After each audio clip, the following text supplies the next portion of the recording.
This video lecture हम देखेंगे कि नॉलेज बेस एजेंट, जिसका हमने ब्रीफ इंट्रोडक्शन लिया है। इस लेक्चर के अंदर हम उसे एक प्रॉब्लम के ऊपर, वंपस वर्ल्ड के ऊपर ट्राई करके देखेंगे कि किस तरह से जो है वो यूटिलाइज होगा। अब इसमें एक नॉलेज बेस होती है जी। नॉलेज बेस क्या होता है? डोमेन स्पेसिफिक कंटेंट, मतलब कोई एक स्पेसिफिक डोमेन या एक स्पेसिफिक एरिया है, उससे रिलेटेड आपका सारा का सारा नॉलेज। अब जैसे हमने लास्ट वीडियो लेक्चर में डिस्कस किया था कि जैसे मुझे लाइक जो यूसीपी से बरकत मार्केट तक जाना था, तो वहाँ पे मेरे पास आपने देखा होगा कि सारा जो नॉलेज था that was about the car. बस एक स्पेसिफिक डोमेन थी, उसी से रिलेटेड मेरे पास सारे का सारा नॉलेज था।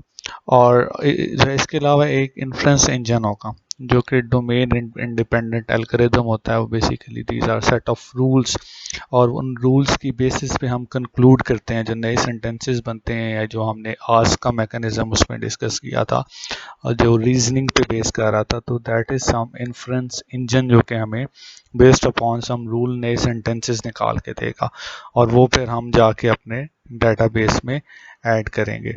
सो लेट्स सी, हमारे पास यही इस तरह की एक छोटी सी एग्जांपल हम और देख लेते हैं। लास्ट टाइम हमने देख ली थी। टेल क्या है? ये परसेप्शन आप बता रहे हो। Father of John is Bob. Then आप बता रहे हो Jane is John sister. Then आप बता रहे हो John's father is same as John sister's father. Then you ask who is Jane's father. ठीक है, अब यहाँ पे क्या होगा? ये रीजनिंग होगी, जो नॉलेज आपके पास अभी पड़ा हुआ है, जो आपके पास एग्जाम अभी हैं पड़े हुए। सो आप इनकी बेसिस पे क्या करोगे? रीजन करोगे एंड यू डिड्यूस कि आपके पास जेन के जो है वो जेन का फादर भी कौन है आपके पास? Bob is the father of Jane. So आप ये क्या करोगे? ये आपने बता दिया, आपको एक्शन मिल गया। Action is basically response to your question. अब वो जो रिस्पॉन्स मिला है, अब आप क्या करोगे? एक और टेल होगा, और इस टेल से क्या होगा? ये जो आपके पास नया डिराइव सेंटेंस आया है, डीएस कह रहा हूँ इसे मैं, ये आपके पास ये जो प्रायर नॉलेज बेस था इसके अंदर ऐड हो जाएगा। So that's how your knowledge base agent works. So इस तरह से बेस्ड अपॉन रीजनिंग आप क्वेश्चन करते हो। और इसमें क्या होता है? It has some states and actions और न्यू हमारे पास परसेप्ट, न्यू इनपुट पे और अन ये सिचुएशंस क्वेश्चंस को ये आंसर करता है, और एक चीज़ करता है, अपनी इंटरनल रिप्रेजेंटेशन ऑफ वर्ड को क्या करता रहता है? ये अपडेट करता रहता है।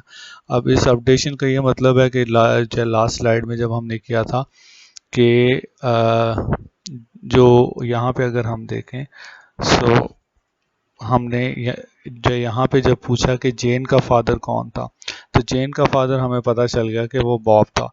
तो इससे क्या हुआ कि हमारा नॉलेज बेस जो है वो अपडेट हो गया। हमारे नॉलेज बेस में ये चीज़ ऐड हो गई कि जेन का फादर भी क्या है? बॉब है। सो अगर नेक्स्ट टाइम यूज़ करना पड़े तो I have a sentence in my KB. So now will discuss about our problem. और हमारा प्रॉब्लम क्या है? It's wumpus world problem.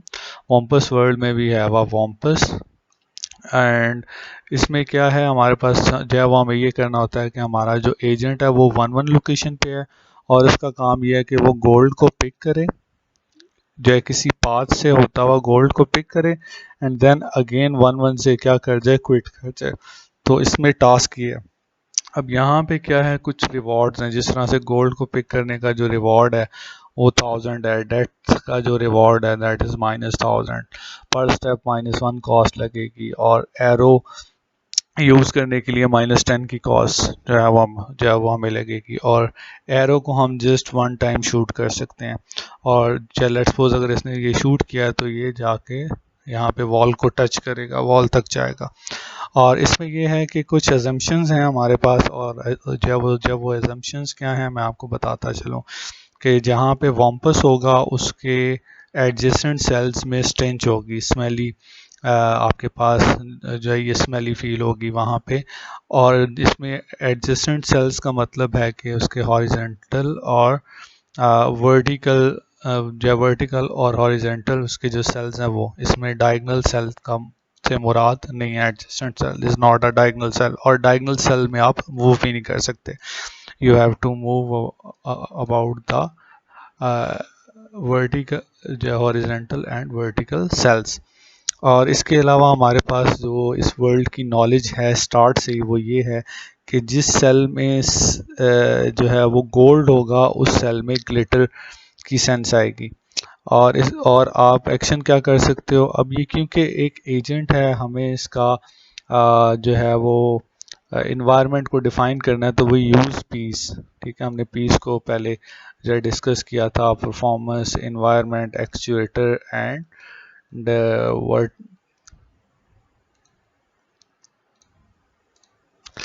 And sensors.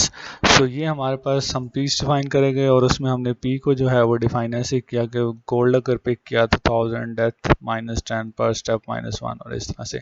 Environment को हमने डिफाइन कर दिया, ग्लिटर गोल्ड के लिए ग्रैबिंग रिलीज आप कर सकते हो, गोल्ड सेम स्क्वायर से जो है वो ग्रैब कर सकते हो, रिलीज कर सकते हो, ठीक है। वेम्पस की तरफ अगर आप फेस कर रहे हो तो आप उसे जो है वो शूट कर सकते हो। और इसके अलावा जहाँ जिन सेल्स में पिट होगा वहाँ पे उसके एडजेसेंट सेल्स में क्या होगा, जो है ब्रीज होगा। सो ये हमने इसका परफॉर्मेंस मेजर और एनवायरनमेंट को जो है डिफ़ाइन किया। अब इसके बाद हम डिफ़ाइन करते हैं इसके एक्चुएटर्स और सेंसर्स को। तो इसके एक्चुएटर्स में क्या आ जाएगा जी, left turn, right turn, forward move, grab, release, shoot and climb. One cell से आप बाहर की तरफ क्लाइम कर सकते हो। और जो है सेंसर्स क्या होंगे, आप ब्रीज को सेंस कर सकते हो, ग्लिटर को सेंस कर सकते हो, स्टिंच को कर सकते हो, बम्प को कर सकते हो, और स्क्रीम कर सकते हो। सो इस तरह से ये आपका एक परसेप्ट सीक्वेंस हो गया, ये आपका एक परसेप्ट सीक्वेंस, इसे मैं पीएस कह रहा हूँ, दिस इज़ माय परसेप्ट सीक्वेंस, जो कि मैं यहाँ पे अगर मैं किसी सेल पे भी मूव करूँगा तो मुझे ये परसेप्ट सीक्वेंस मिलेगा, जिसमें ये पांचों की पांचों चीज़ें मैं फील कर रहा हूँ। अगर कोई भी चीज़ यस है तो वो यहाँ पे उसका नाम आ जाएगा, अगर मैं फर्स्ट सेल के अंदर जो ये ब्रीज फील कर रहा हूँ तो यहाँ जो है ब्रीज आ जाएगा, और अगर मैं यहाँ पे कुछ भी फील नहीं कर रहा तो वहाँ नन आ जाएगा। तो वन सेल का आपके पास जो परसेप्ट सीक्वेंस आएगा that will be an none none none, इसमें ना ब्रीज है, ना इसके अंदर स्टिंच है, ना इसके अंदर ग्लिटर है, ठीक है, ना ये बम्प है। बम्प बेसिकली अगर आप मूव फॉरवर्ड करते हो और अगर कोई दीवार आ जाती है सामने से, वॉल, तो फिर आपके पास बम्प का जो है वो आपके पास आ जाता है, जो परसेप्ट आ जाता है। और ये स्क्रीम तब आता है जब आप जो है लाइक किल हो जाते हो बाय वॉम्पस, या आप जो है ये पिट में गिर जाते हो। सो ये हमारा एक परसेप्ट सीक्वेंस है जिसे हमने डिफाइन किया। So that's all about the wumpus world problem. और जैसा कि यहाँ पे हम देखें, if I am in this cell, ठीक है, अगर मैं यहाँ पे इस सेल में खड़ा हूँ, like so if I am standing in this cell, तो यहाँ पे मेरे पास परसेप्ट सीक्वेंस क्या आएगा, स्टेंच आएगा, ब्रीज आएगा, एंड यहाँ पे ग्लिटर भी आएगा। सो आई ऐड ग्लिटर। सो ये मेरा एक परसेप्ट सीक्वेंस है। और ये परसेप्ट सीक्वेंस जो है बेसिकली ये मेरे पास एक तरह का नॉलेज, एक तरह के सेंटेंसेस मेरे नॉलेज बेस पे ऐड करता जा रहा है। सो यहाँ पे हम एक प्रॉब्लम डिफाइन कर रहे हैं और इसके बाद हम इसे यूज़ करके ये प्रॉब्लम सॉल्व करेंगे। सो लेट्स सपोज मेरे पास यहाँ पे जो एजेंट है उसे मैं ए कह देता हूँ, जो कि 1 में है।